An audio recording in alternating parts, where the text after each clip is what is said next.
আসসালামু আলাইকুম বন্ধুরা, আমি আরাফাত। মহস্তানগড়ের রহস্যময় স্থান হতে সবাইকে স্বাগতম। আজকের পুরো ভিডিওটি রহস্যময় সেই দুধ পাথরকে ঘিরে।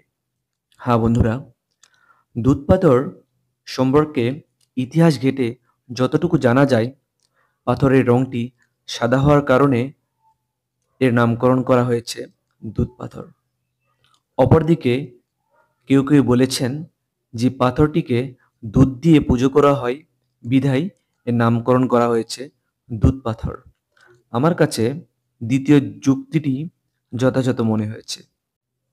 এটি শুধু একটি পাথর নয়, এটা হিন্দু, বৌদ্ধ এবং অন্যান্য ধর্মের পূজনীয় স্থান।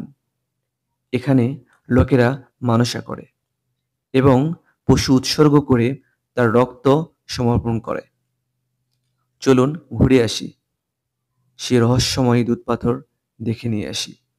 বন্ধুরা, যখন ভিডিওটি করছিলাম তখন চারিদিকের পরিবেশ দেখে বারবার সে অ্যাভাটার সিনেমার দৃশ্যের কথাই মনে হয়েছে। সিমসাম, ফাঁকা জায়গা, উঁচু উঁচু বট গাছ, কেন যেন ডাইনোসরের যুগের কথা মনে পড়ে গিয়েছিল। অসম্ভব সুন্দর জায়গা। সে সময়টিতে বৃষ্টি হওয়ার কারণেই এখানে চারিদিকেই অনেকটাই ফাঁকা দেখাচ্ছে। যদি বৃষ্টি না হতো তাহলে পর্যটকদের ভিড়ে হয়তো ভালো ভিডিওই করতে পারতাম না। অনেক পুরাকীর্তি, অনেক কিছুই রহস্য এখানে লুকিয়ে আছে। মহস্তানগড় প্রাচীন পণ্ডনগর। এই পণ্ডনগর এখন আর নেই, আছে তার ধ্বংসাবশেষ। আপনারা দেখতে পাচ্ছেন দুধ পাথরটির অবস্থান মহস্তানগড়ের প্রবেশ মুখেই খুব কাছেই। বট গাছের দিকে তাকালেই দেখতে পাবেন এই পাথরটি। তো চলুন পাথরটির কাছে যাই।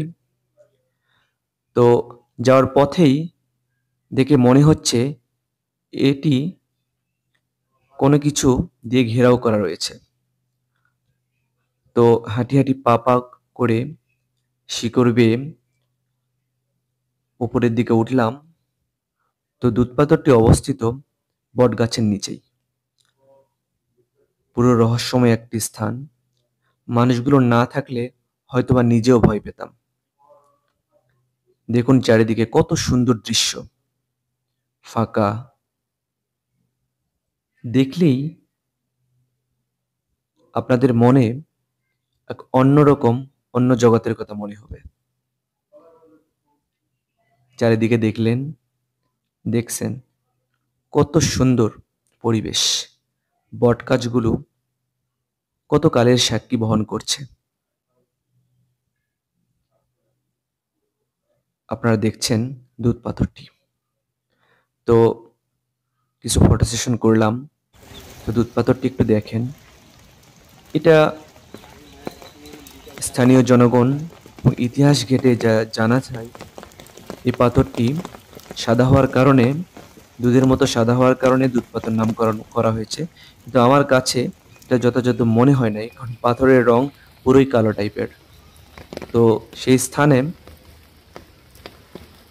লোকেরা পশু জবাই করে রক্ত উৎসর্গ করে। হিন্দু ধর্মের ভাইরা, হিন্দু ধর্মের মানুষরা এই পাথরটিকে বিশেষভাবে পুজো করে। পাথরটির উপরে এক রহস্যময় খোদাই করা কিছু একটা রয়েছে। হয়তো এই রহস্যই থেকে যাবে। ধন্যবাদ বন্ধুরা, ভিডিওটি মনোযোগ দিয়ে দেখার জন্য। ধন্যবাদ সবাইকে।